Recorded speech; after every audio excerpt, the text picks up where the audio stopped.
திருச்செந்தூர் முருகன் கோயிலில் தரிசனம் செய்ய வந்த பக்தர் உயிரிழந்த விவகாரம் சர்ச்சையை ஏற்படுத்தி இருக்கக்கூடிய நிலையில் 300 கோடி ரூபாய் மதிப்பிலான சீரமைப்பு பணிகள் அங்கு தாமதமாக நடைபெறுவதாக குற்றச்சாட்டு எழுந்திருக்கிறது. கூடுதல் தகவல்களை செய்தியாளர் மருதுபாண்டி வழங்க காத்திருக்கிறார். மருதுபாண்டி, அங்க 300 கோடி ரூபாய் மதிப்பிலான சீரமைப்பு பணிகள் என்னென்ன பணிகள் நடைபெற்று வருது? இப்போ சீரமைப்பு பணிகள்ல தாமதமானது, இப்போ அது போன்ற நிறைய தாமதங்கள் இருக்கிறது, அங்க பிரச்சனைகள் இருக்கிறது, உரிய உதவி கிடைக்க மாட்டேங்குது அப்படின்ற மாதிரி புகார்களை தெரிவிச்சிருந்தாங்க. உயிரிழந்தவரின் குடும்பத்தினர் பேச நம்ம பார்த்தோம். அங்க வரக்கூடிய தரிசனத்துக்கு வரக்கூடிய பொதுமக்கள் என்ன சொல்கிறார்கள்? ஏற்பாடுகள்ல ஏதேனும் பிரச்சனைகள் இருப்பதாக தெரிவிக்கிறார்களா? என்ன புகார் வருது?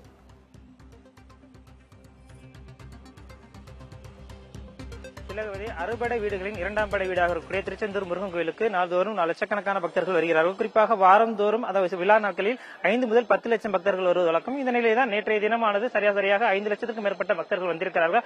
அவ்வாறு வந்தபோதுதான் இந்த காரைக்குடியை சேர்ந்த ஓம்குமார் என்பவர் கூட்ட நெரிசலில் மூச்சு திணறல் ஏற்பட்டு உயிரிழந்ததாக குற்றச்சாட்டு வந்திருந்தது. இந்த நிலையில் இங்கே திருச்செந்தூர் முருகன் கோயிலை பொறுத்தவரை 3 வகையான தரிசனங்கள் இருக்கிறது. பொது தரிசனம் மற்றும் முதியோர்களுக்கு செல்லக்கூடிய தரிசனம் மற்றும் சிறப்பு தரிசனம் என்ற 3 வகையான தரிசனம் இருக்கிறது. நீங்கள் பார்க்கலாம், ஒளிப்பதிவாளர் நாராயணமூர்த்தி காட்சிப்படுத்திக் கொண்டிருக்கார். இது பொது தரிசனம். பொது தரிசனத்தை பொறுத்தவரை 300 கோடி ரூபாய் மதிப்பில் திருப்பதி தேவஸ்தானத்திற்கு இணையாக நீண்ட தூரம் அறைகளை கட்டப்பட்டிருக்கிறது. அந்த அறைகளை கடந்து தற்போது இருக்கக்கூடிய இந்த பகுதிக்கு வரக்கூடியவர்கள் கிட்டத்தட்ட 1 கிலோமீட்டருக்கு இந்த பகுதி இருக்கிறது. தற்காலிக பிளாஸ்டிக்காலான குடில்கள் அமைக்கப்பட்டிருக்கிறது. கிட்டத்தட்ட 1 மணி நேரத்திற்கு மேலாக நீண்ட வரிசையில் உங்களை காத்துக்கூடிய காட்சிகளை நம்மால் பார்க்க முடிகிறது. அங்க உள்ள பக்தர்கள் கேட்கலாம். வணக்கம், எந்த ஊர்ல இருந்து வரீங்க? எவ்வளவு நேரம் காத்திருக்கீங்க? சார், நாங்க திருவேண்டரம்ல இருந்து வரோம். இப்ப கிட்டத்தட்ட 1 மணி நேரத்துக்கு மேல வெயிட் பண்றோம். இல்ல, இப்பதான் அண்டர் கன்ஸ்ட்ரக்ஷன்ல இருக்க மாதிரி இருக்கு. இன்னும் தெளிவா எல்லாமே வந்து சேரல. உள்ள தண்ணி எதுவும் குடிக்கிற அளவுக்கு இருக்கு, அங்கங்க இருக்கு, எல்லா இடத்துலயும் இல்ல. இப்ப புதுசா ஓய்வறைகளா கட்டியிருக்கா சொல்றாங்க. அதெல்லாம் எப்படி இருக்கு? இப்ப இந்த ஓய்வறைக்கு அப்புறம் இந்த 1 கிலோமீட்டர் பயணிச்சுட்டு இருக்கீங்க. இன்னும் எவ்வளவு நேரம் காத்திருக்க இருக்காங்க?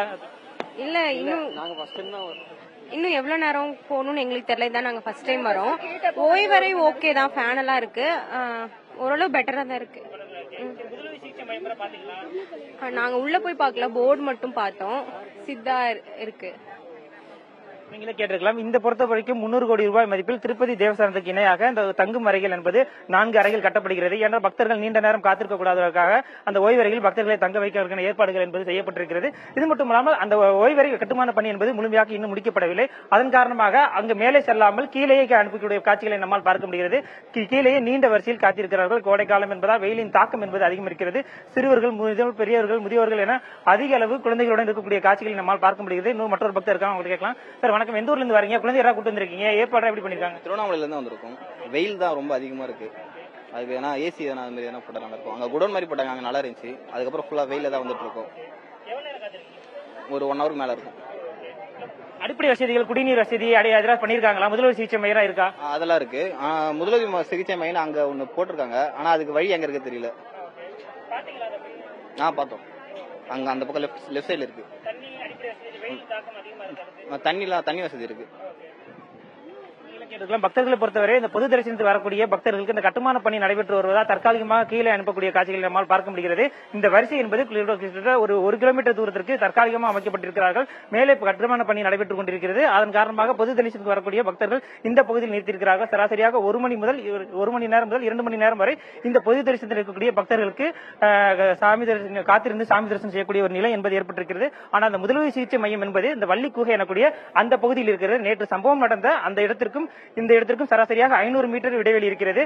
நேற்றைய தினம் என்று 5 முதல் 10 லட்சம் பக்தர்கள் வந்திருந்த நிலையில் ஒரு இடத்திலிருந்து முதலுதவி சிகிச்சை மருத்துவ குழுவினர் செல்வதற்கு தாமதம் ஏற்பட்டதாகவும் இங்க இருக்கக்கூடிய பக்தர்கள் சிலர் தெரிவித்திருக்கிறார்கள். முதலுதவி சிகிச்சை மையங்கள் விழா காலங்களில் தற்காலிகமாக சிறப்பு தரிசனம், முதியோர் இல்லம் மற்றும் பொது தரிசனம் உள்ளிட்ட பல்வேறு பகுதிகளில் பிரித்து மருத்துவ குழுக்களை அமைக்க வேண்டும் என்ற ஒரு கோரிக்கையும் எழுந்திருக்கிறார்கள். இது மட்டுமல்லாமல் நேற்றைய சம்பவம் எதிரொலியாக பல்வேறு இடங்களில் இங்கு தண்ணீர் கேன்கள் என்பது வைக்கப்பட்டிருக்கிறது. நீங்களே பார்க்கலாம், ஒளிப்பதிவாளர் நாராயணமூர்த்தி காட்சிப்படுத்திக் கொண்டிருக்கிறார். பொது தரிசனத்தில் வரக்கூடிய பக்தர்களுக்கு தண்ணீர் அருந்தும் வகையில் ஆங்காங்கே தண்ணீர் ஏற்பாடுகள் என்பது செய்யப்பட்டிருக்கிறது. மேலும் இந்த பணிகள் என்பது ஆம வேகத்தில் நடைபெற்று வருவதால் விரைந்து அந்த பணிகளை முடிக்கும் பட்சத்தில் திருப்பதி தேவஸ்தானத்திற்கு இணையாக இந்த கட்டுமான பணிகள் என்பது நடைபெற்று வருகிறது. ஆகையால் பணிகள் முடியும் பட்சத்தில் பக்தர்கள் தங்கு தடையின்றி சுவாமி தரிசனம் செய்வதற்கான அனைத்து வகை ஏற்பாடுகளையும் கோவில் நிர்வாகத்தால் செய்ய முடியும் என கோவில் நிர்வாகம் தரப்பில் தெரிவித்திருக்கிறார்கள். ஆனால் நேற்றைய நடந்த சம்பவம் பொறுத்தவரை மூச்சு திணறல் மட்டுமே காரணம், வேறு எந்த காரணம் இல்லை என கோவில் நிர்வாகம் தரப்பிலும் விளக்கம் கொடுத்திருக்கிறார்கள். உங்களுடைய விரிவான தகவல்களுக்கும் கலந்துரையாடலுக்கும் நன்றி மருதுபாண்டி.